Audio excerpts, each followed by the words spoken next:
This past Tuesday, I was invited to go to the Pennsylvania State Capitol Rotunda.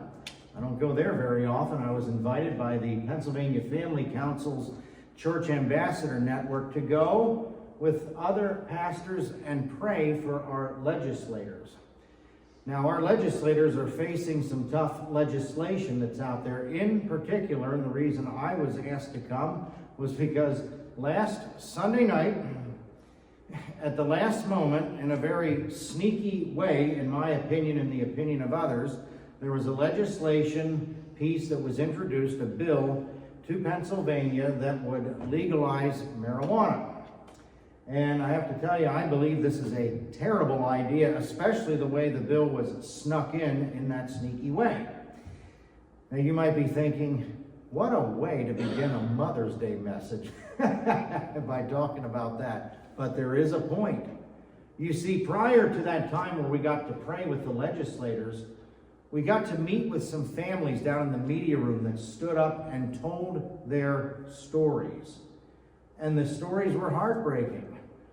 Parents of teenagers and young adults that were able to buy high THC content marijuana products. And what shocked me was one young man was even prescribed it by a medical doctor, the real high potent stuff.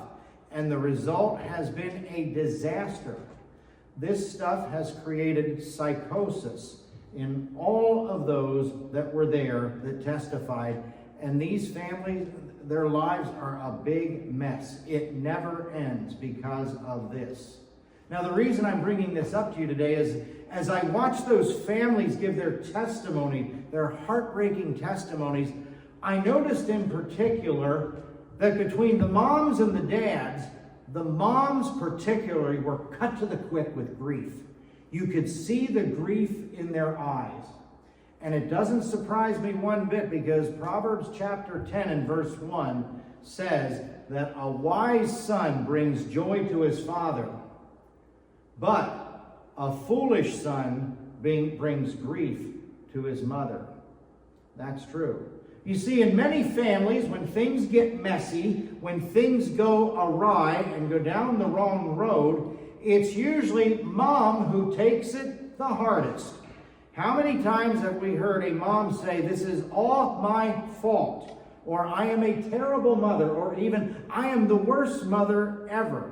You know, it's kind of providential. If you look in today's Our Daily Bread, if you read it yet or you're going to read it later, this is the theme that they're talking about today, but from a different story in the Old Testament. So to encourage mothers everywhere, not only here but around the world, we want you to be aware of this. No matter how messy things may get in your family, God is sovereign. He is in control. He is good. He has you as the mom of your family for a reason, part of his sovereign plan. And good things can come about. God can bring success through a family mess. And that's what we're going to look at today. One famous family from the Bible. And this family can be found in Genesis chapter 27.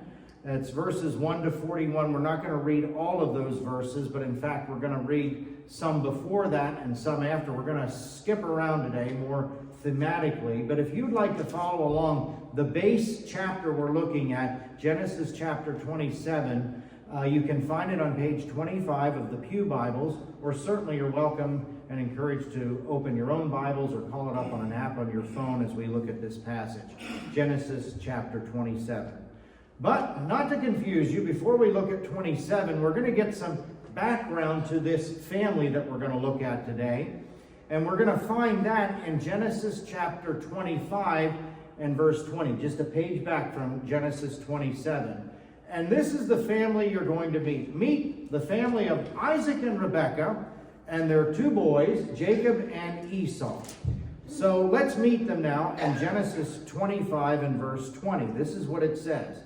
It says, Isaac was 40 years old when he took Rebekah, the daughter of Bethuel, the Aramean of Paddan Aram, the sister of Laban, the Aramean, to be his wife. Okay, what did that mean? Rebekah and Isaac, they get married. All right, moving on to verses 24 to 27. Rebekah is now with child, and it's not only one child, it's two fraternal twins. It says, when her days to give birth were completed, behold, there were twins in her womb. The first came out red, all his body like a hairy cloak, so they called his name Esau. Afterward, his brother came out with his hand holding Esau's heel, so his name was called Jacob. Isaac was 60 years old when she bore them. And when the boys grew up, Esau was a skillful hunter, a man of the field, while Jacob was a quiet man dwelling in the tents. So there you go. Family, a mom and a dad, two boys, fraternal twins, different as day and night, one all hairy, one smooth, one's a mighty hunter man, and the other likes to be around the tents, around the house, and he loved to cook. So what's cooking with this family? Well, like many families, they have some issues. What are the issues that we see today in this family? The first one is there was parental favoritism. Ooh, you know what we're talking about? Where one parent favors another child over another. Now, before we get to look at who favored who, let's find out why parental favoritism occurs. There was an article put out many years ago by a psychologist named Dr. Charles Pickard, and he said this, and I don't like to normally read to you, but I want to get this right, so I'm going to read to you what Pickard says about this. He says, causes for parental favoritism are many and varied. Some of the most common ones I have encountered over the years are these. A parent may favor a high-performing or star child. A parent may favor an easy child, quote unquote, who is consistently cooperative and compliant. There is the eldest child who received total family attention until other siblings came along. Then later, that eldest child receives compensatory parental treatment, trying to make it up for him or her for the time that he lost in his special position. Sometimes the youngest child gets special treatment, saving the best for last. If there is an only son or an only daughter, a child may be the favorite if they're the only son or only daughter. A special needs child who absorbs a disproportionate amount of parental energy can be the one that parents are more dedicated to. And parents may hold favor of the one who is the most similar to them, holding values and practicing habits much like their own. And on that note, I will call your attention to Genesis 25:28. And chapter 25 again, we just read 27, verse 27. Look at 28. Here's the answer. It says, Isaac loved Esau because he ate of his game, but Rebekah loved Jacob. So Isaac likes the game that his older son Esau, that he gets, and he's able to hunt from the field and get it and enjoy it. It's good stuff. He likes his son who is a mighty hunter, whereas Rebekah, she favors the son who's around the tents there, around the home, cooking. Isn't that something? So I think that's the answer. I think they favored the children that are sort of like them. That's my hunch, as we see here. Now, what does this parental favoritism lead to? More problems in this family. Oh boy. Now we will go to Genesis chapter 27. We're not going to read all 41 verses, but we're going to read probably the first 17, and we'll break it up into little sections so it's easier for us to understand. Let's look at Genesis 27 and begin looking at verses 1 to 4 and find out how this deception comes about in this family. There's a whole lot of deceiving going on. Chapter 27 and verse 1, it says, When Isaac was old and his eyes were dimmed so that he could not see, he called Esau, his older son, and said to him, My son. And he answered him, Here I am. He said, Behold, I am old. I do not know the day of my death. Now then, take your weapons, your quiver and your bow, and go out to the field and hunt game for me, and prepare for me delicious food, as I love, and bring it to me that I may eat, that my soul may bless you before I die. Isaac is commissioned to give a special blessing to one of his sons, and so he picks Esau. Okay? And why is that? I have a feeling it's because he is the favorite son. Now, some would say, wait a minute. But it does say he gave it to his older son, Esau. Maybe it was because it goes to the older son.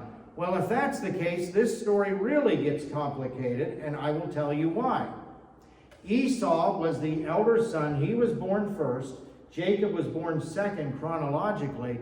But did you know at this point, Jacob was considered to be the older son by rank and position, and Esau was not. Now, how did that happen? The reason is this, through some more trickery in the family. Do you remember the infamous story of Jacob cooking his pot of stew? You remember that? What happened? He's cooking stew, and his brother Esau comes in off the field, and he's famished, and he's hungry. And Jacob takes advantage of his brother, and he says, you know what? You want some of this stew? Sell me your birthright. Give me the title of the firstborn son, and you can have the stew. And what does Esau do? Not a good decision. Hey, what's a birthright to me? Sure, give me the stew. And he gives it to him, and now at this point, Jacob becomes the firstborn, even though he was born second, and Esau is in a lesser position. So I don't know about this. This is really confusing. Did Isaac, not know about this? Did he not know that Jacob was now the older son? And also, did he not know that Rebekah prophesied when the boys were in her that the older would serve the younger? That happened. She knew that. I don't think that Isaac was unaware of all of these things. I think he knew what was going on. I think that Esau was his favorite boy, so he's going to give him the blessing, even though many Bible commentators would say, nah, Jacob, rank of older son, he should have gotten it. I think there's some parental favoritism going on. Now, that's not the end of the parental favoritism. Look at verses 5 through 10. And the deception comes in right here. Here's more deception. It says, now Rebekah was listening when Isaac spoke to his son Esau. So when Esau went to the field to hunt for game and bring it, Rebekah said to her son Jacob, I heard your father speak to your brother Esau. Bring me game and prepare for me delicious food that I may eat and bless you before the Lord before I die. Now therefore, my son, this is Rebekah talking now, obey my voice as I command you. Go to the flock and bring me 2 good young goats so that I may prepare from them delicious food for your father, such as he loves. And you shall bring it to your father to eat, so that he may bless you before he dies. Isn't that a sneaky little trick? She's going to do some trick here through her favorite son on her husband. Let's trick him so that you get the blessing, Jacob. Get the goats, I'll make the food, we'll make this happen. Now, Jacob's a pretty clever guy, and look what he says back to his mother in verses 11 to 17. Verse 11 says, but Jacob said to Rebekah, his mother, behold, my brother Esau is a hairy man, and I am a smooth man. Perhaps my father will feel me, and I shall seem to be mocking him, and bring a curse upon myself and not a blessing. His mother said to him, let your curse be on me, my son. Obey my voice, and go bring them to me. So he went and took them and brought them to his mother, and his mother prepared delicious food just as his father loved. Then Rebekah took the best garments of Esau, her older son, more deception, which were with her in the house, and put them on Jacob, her younger son, and the skins of the goats she put on his hands and on the smooth part of his neck, so he'd feel hairy like his brother, you see. And she put the delicious food and the bread which she had prepared into the hand of her son Jacob. I mean, you can't get any more than this, ridiculous than this, the deception that's going on here. You see what's happening. Jacob says, I don't think this is going to work. You know, I'm a smooth guy and my brother's hairy. Oh, I got an idea for that. First of all, she thought ahead. What if he smells you and realizes it's not Esau? Put Esau's clothes on. And those goats I just prepared, we're going to take their skins and we'll put them on you, and you'll feel nice and hairy, just like your brother. We are going to deceive your father. It is going to work. Did it work? Well, yes, it did. You can read on verses 18 to 41. We won't go that far. We will just summarize it. But Jacob goes into his father, takes the food in, and at first Isaac, I'm getting their names mixed up. Isaac's a little bit confused because he's thinking, well, okay, this is Esau? That's who he claims to be, but it sounds like Jacob. So what he does is he feels him, and feels the hairy parts of him, and is like, oh, okay. And the food, yes, it's just the way he liked it. And then when he kisses his father, Jacob kisses his father, he smells the garments that smell like Esau. And now he is convinced. He is deceived, and he gives the blessing to Jacob. You know, this just shows the serious issues in this family. Alan P. Ross is a professor of Old Testament at Beeson Divinity School, and he says this about what we learn from this family. Let me read you what this theologian said. He said, the family members were always peeking through the door, plotting the next step, speaking in hushed tones, undermining one another's authorities or actions. The parents never checked with each other, talked about an issue together, or solved a problem together. The mother overheard the father, and the father decided without consultation, and the parents only spoke to their favorite child. Rebecca, the mother, had an unmistakable part in the plot. She was the coach, the chef, and the costume designer. How do you like that? And what does all of this lead to? At the end of this story, Genesis 27, all the way down to verse 41, it says, now Esau hated his brother, Jacob, because of the blessing with which his father had blessed him. And Esau said to himself, the days of mourning for my father are approaching, and then I will kill my brother Jacob. Bitterness is going on here. So what do we have? Parental favoritism, we have deception, and we have bitterness. And there's a lot going on here. Now some might say, wait a minute, aren't we doing the mom thing to Rebecca that we said we shouldn't do? Aren't we saying, shame on you, Mom, you're that costume designer, you cooked a lot of this up. You know, shame on you. Well, you know, it is a shame that to many people, this story is the one that defines Rebecca, the mom. Because if you read other parts about Rebecca, she's a great woman. She's a good woman. Some things we read about her, and this isn't certainly most important, but I'll just say it. In Genesis 24:16, she's an attractive woman, according to what Scripture says. Whenever Isaac's father, Abraham, sent his servant to find a wife for Isaac, that's how Rebekah comes on the scene. And the servant is led to Rebekah's household, to her family, if you will, where she was a daughter. We see that Rebekah is an amazing woman there. She's willing to serve. Abraham's servant shows up and says, can I have a drink of water? She says, sure, and I'll water your camels for you. Genesis 24:18-20. She has the gift of hospitality. She says to the servant, we have plenty of room here. Stay with us. And she's very modest and respectful. When she finally did meet Isaac, her husband-to-be, she took a veil and covered herself. Bible commentators tell us the veil was a symbol that when it was put on, it was a sign of modesty, and it showed honoring and respect, showing respect to your future husband. So she gets a lot of things right.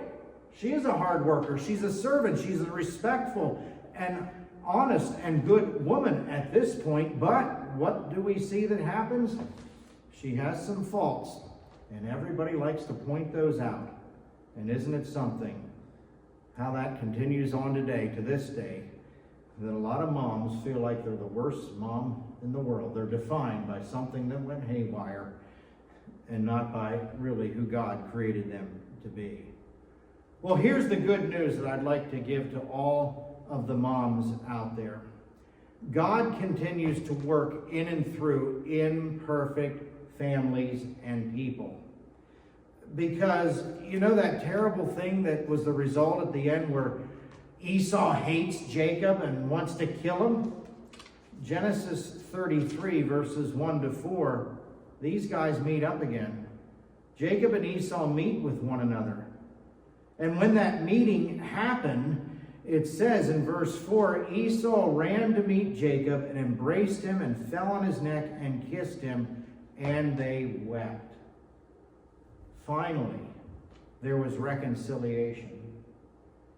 But there's something even greater going on here. Do you realize that through this very messy family, where we're quick to blame mom because of her role in it, that this is salvation history happening? God made the promise to Isaac's father, Abraham, that through your seed all the nations in the world will be blessed. Isaac comes along and that promise continues. Then it continues on through Jacob, the younger son who became the rights of the elder son. And if you trace this lineage all the way down and keep going, do you know where it ends up? The Lord Jesus Christ. He's a descendant of Abraham, Isaac, and Jacob. This is all a part of the sovereign plan of God's history.